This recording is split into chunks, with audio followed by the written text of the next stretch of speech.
कश्मीर से धारा 370 और 35 से हट गई। अयोध्या में राम मंदिर बनने की तैयारी हो गई। भारत ने पाकिस्तान में घुसकर पाकिस्तान को सबक सिखा दिया। बट हम मिडिल क्लास को, देश की 35 करोड़ आबादी को कब सबक मिलेगा? कब तक हम अपने हक की बात करने की जगह केवल हिंदू, मुसलमान, पाकिस्तान, चीन छूत-अछूत करते रहेंगे? अभी कुछ दिनों से एक नया ऐसी गुफ आया है कि विकास दुबे ब्राह्मण था, इसलिए उसका इनकाउंटर हुआ और इसी आरोप के सहारे हिंदुओं को आपस में लड़ाने की साजिश रची जा रही है। लगभग हर एक मिडिल क्लास आदमी की एक सोच बन गई है कि वो तो केवल देश में टैक्स भरने के लिए पैदा हुआ है, उसकी कौन सुनेगा? तो मैं हाथ जोड़कर विनम्रता के साथ बोलना चाहूँगा, ये सोच गलत है। हर एक नेता, हर एक राजनीतिक पार्टी को सुनना पड़ता है और सुनती है, बशर्ते आवाज़ एक हो, मांग एक हो। हम पंडित, जाट, बनिया, हरिजन की जगह केवल एक हिंदू हो जाएं और हिंदू मुसलमान की जगह एक भारतीय हो जाएं, फिर देखो टैक्स सिस्टम भी बदलेगा, एजुकेशन सिस्टम भी बदलेगा, पुलिस और जुडिशियल सिस्टम भी बदलेगा।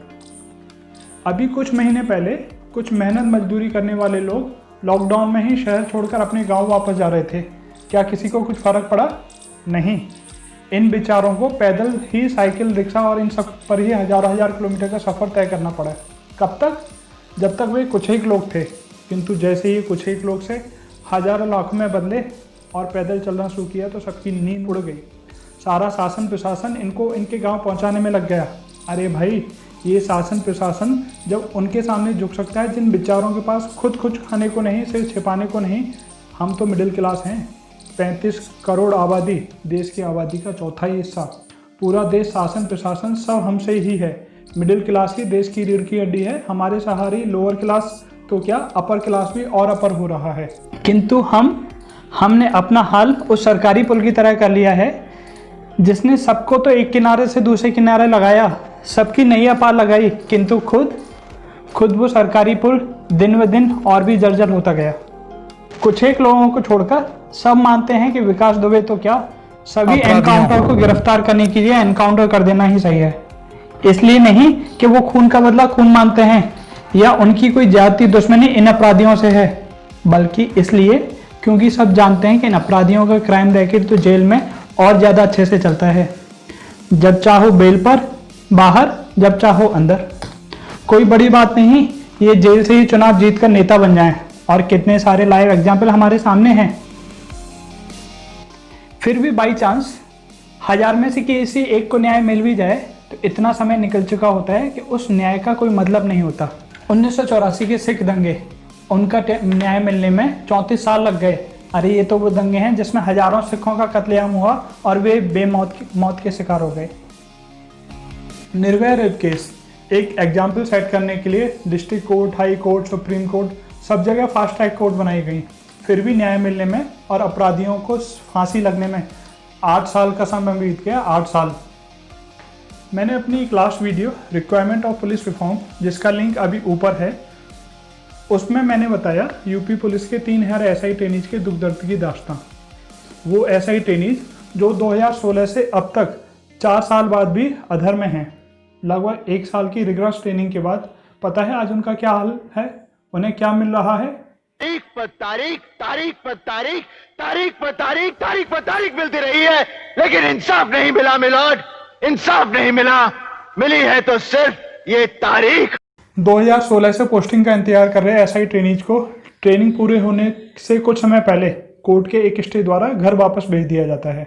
और अब वो ट्रेनीज जिनको 1 साल की ट्रेनिंग में केवल 4000 रुपये मिले, आज वो ट्रेनीज सुप्रीम कोर्ट के वकीलों को एक हियरिंग का 3-3, 4-4 लाख रुपए दे रहे हैं। अब कोई मिडिल क्लास या लोअर क्लास बंदा इतने पैसे कहाँ से लाए? अपनी किडनी बेचे या घर? भगवान ना करे कल अगर आपका रोड पर कहीं कोई एक्सीडेंट हो जाए और आपकी गाड़ी को 1,50,000 रुपये का नुकसान हो जाए, पर सामने वाला गलत होने के बावजूद केवल 10,000 देने को तैयार हो, तो आप क्या करोगे? आप उस पर केस करोगे? नहीं। मैं लिख के दे सकता हूँ, 100 में से 95 लोग सोचेंगे जितना ज़्यादा से ज़्यादा हर्जाना मिल रहा है ले लो, जान बची तो लाखों पाए, पता नहीं कल वो भी मिले ना मिले। कोई भी ये नहीं सोचेगा इसकी गलती है और अगर ये जुर्माना नहीं देगा तो मैं इस पर केस करूँगा, कानूनी कार्रवाई करूँगा, क्योंकि सबको अपनी न्यायपालिका और कार्यपालिका की कड़वी सच्चाई पता है।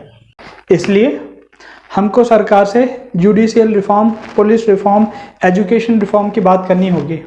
अगर हम अभी भी नहीं चेते और फिर से सोचने लग जाएं केवल मेरे अकेले के करने से क्या होगा, तो सबको पता ही है घड़ा बूंद बूंद से ही बढ़ता है। आज हमको ज़रूरत है सरकार के सामने सही मुद्दे रखने की।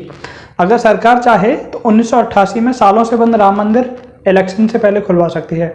अगर सरकार चाहे तो 2009 में एक साथ करोड़ों लोगों को रोजगार देने वाली मनरेगा स्कीम ला सकती है। अगर सरकार चाहे तो 2018 में कुछ ही दिन में जनरल कैटेगरी के लिए इनकम बेस्ड रिजर्वेशन ला सकती है।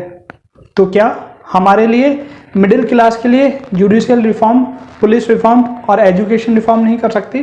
कर सकती है, जरूर करेगी भी। बस 35 करोड़ आबादी वाली मिडिल क्लास को एक होना होगा, एक मांग रखनी होगी। क्योंकि जब तक बच्चा नहीं रोता तब तक तो माँ भी दूध नहीं पिलाती। अगर हमको आज सरकार के सामने रोना पड़े तो रोएंगे। रोने के लिए और मांग रखने के लिए आज हमको सड़क पर उतरने की ज़रूरत नहीं, ना ही कोई धरना देने की ज़रूरत। समय बदल रहा है, टेक्नोलॉजी बदल रही है।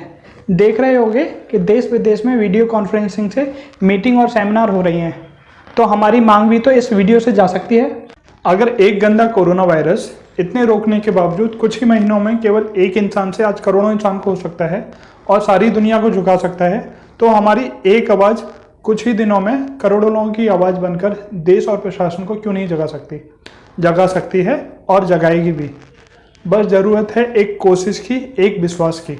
मैंने अपनी कोशिश शुरू कर दी है, अब आपकी बारी है। अगर आपको ये वीडियो और इसमें दिया संदेश सही लगे तो केवल वीडियो को लाइक करने की जगह इस वीडियो संदेश को ज़्यादा से ज़्यादा लोगों को शेयर करें, ताकि केवल एक ही नहीं अनेक लोग इस मुद्दे पर बात करें और वीडियो बनाएं और कुछ पॉजिटिविटी फैलाएं। किंतु अगर आपको इस वीडियो में दी गई कोई भी बात गलत लगे तो वीडियो को डिसलाइक करने के साथ साथ कमेंट करके मेरी गलती से मुझे ज़रूर अवगत कराएं। बहुत बहुत धन्यवाद। जय हिंद, जय भारत।